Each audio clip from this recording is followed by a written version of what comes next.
Assalamualaikum warahmatullahi wabarakatuh.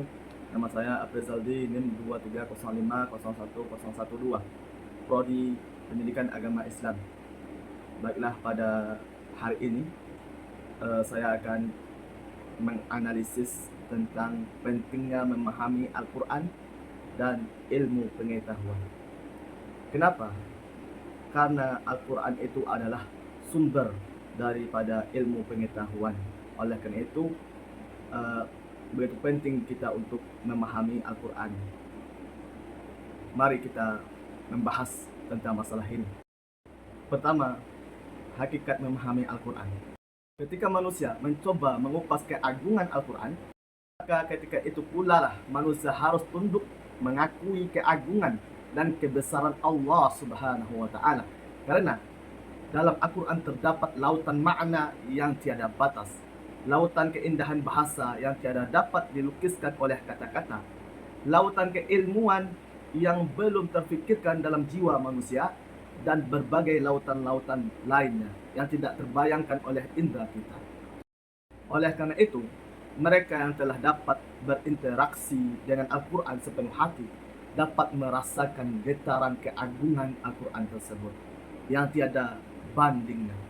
Mereka dapat merasakan sebuah keindahan yang tidak terhingga, yang dapat menjadikan orientasi dunia sebagai sesuatu yang teramat kecil dan sangat kecil sekali.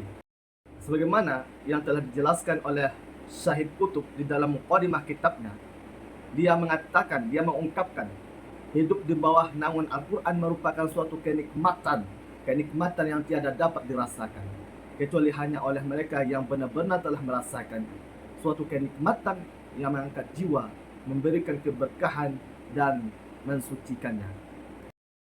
Dan alhamdulillah, Allah Subhanahu wa Ta'ala telah memberikan kenikmatan pada diriku untuk hidup di bawah naungan Al-Quran beberapa saat dalam perputaran zaman. Di situ aku dapat merasakan sebuah kenikmatan yang benar-benar belum pernah aku rasakan sebelumnya sama sekali dalam hidupku. Nah, dari mukadimah tersebut, maka telah jelas bagi kita bahwasanya Al-Quran itu sangat penting kita memahaminya. Kalau kita lihat dari segi bahasa Al-Quran tersebut, yang diambil dari kata qiraatan masdarnya, yang berarti himpunan. Nah, mengenai hal ini Allah Subhanahu wa Ta'ala berfirman, artinya sesungguhnya atas tanggungan kamilah mengumpulkannya dan membacanya. Apabila kami telah selesai membacakannya, maka ikutilah bacaannya itu.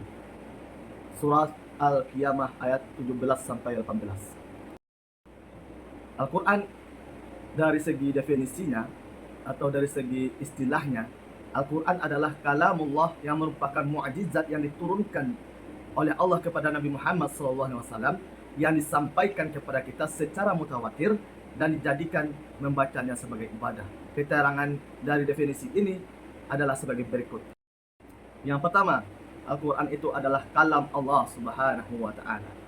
Bahwasanya Al-Quran merupakan firman Allah Subhanahu wa Ta'ala yang Allah ucapkan kepada Rasulullah SAW melalui perantara malaikat Jibril. Bagaimana Allah Subhanahu wa Ta'ala berfirman di dalam Al-Quran, yang artinya ucapannya itu tiada lain hanyalah wahyu yang diwahyukan kepadanya. Kemudian yang kedua, Al-Quran itu adalah sebagai mukjizat. Kemukjizatan Al-Quran merupakan suatu hal yang sudah terbukti dari semenjak zaman Rasulullah SAW hingga zaman kita dan hingga akhir zaman kelak. Dari segi susunan bahasa, sejak dulu hingga kini Al-Quran dijadikan rujukan oleh para pakar-pakar bahasa. Dari segi isi kandungannya, Al-Quran juga sudah menunjukkan mukjizat, mencakup bidang ilmu alam, matematika, astronomi, bahkan juga prediksi. Ketiga, Al-Quran diturunkan kepada Nabi Muhammad SAW.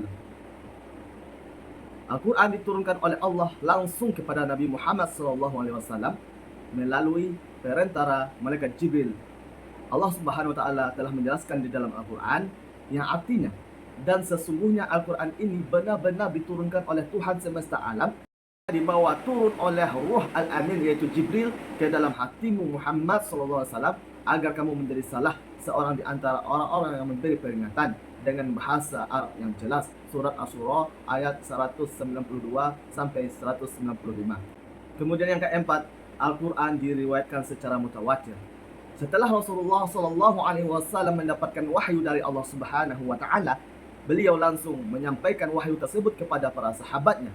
Di antara mereka terdapat beberapa orang sahabat yang secara khusus mendapatkan tugas dari Rasulullah SAW untuk menuliskan wahyu. Terkadang Al-Quran ditulis di pelepah korma, di tulang-tulang, kulit hewan, dan sebagainya. Di antara yang terkenal sebagai penulis Al-Quran adalah Ali bin Abi Thalib, Muawiyah, Ubay bin Ka'ab, dan Zaid bin Sabit. Demikianlah para sahabat yang lain pun banyak yang menulis Al-Quran meskipun tidak mendapatkan instruksi secara langsung dari Rasulullah SAW. Namun pada masa Rasulullah SAW ini Al-Quran belum terkumpulkan dalam satu mushaf sebagaimana yang ada pada saat ini. Kemudian yang terakhir, Al-Quran membacanya sebagai ibadah. Dalam setiap huruf Al-Quran yang kita baca memiliki nilai ibadah yang tiada terhingga besarnya. Dan inilah keistimewaan Al-Quran yang tidak dimiliki oleh apapun yang ada di muka bumi ini. Sebagaimana Rasulullah SAW dalam hadisnya, beliau mengatakan, afdalu ibadati ummati qiraatul Quran, yang artinya seafdal ibadah umatku adalah membaca Al-Quran. Nah, dari hadis Nabi Muhammad tersebut, maka kita dapat menyimpulkan bahwasanya Al-Quran adalah ibadah yang terbaik untuk kita ibadahi, yang mana apabila kita membacanya begitu banyak nilai-nilai dan pahala yang diberikan oleh Allah Subhanahu wa Ta'ala. Mungkin pada hari ini hanya itu yang dapat disampaikan. Jika ada kata yang salah, mohon maaf. Wabillahi taufiq wal hidayah. Wassalamualaikum warahmatullahi wabarakatuh.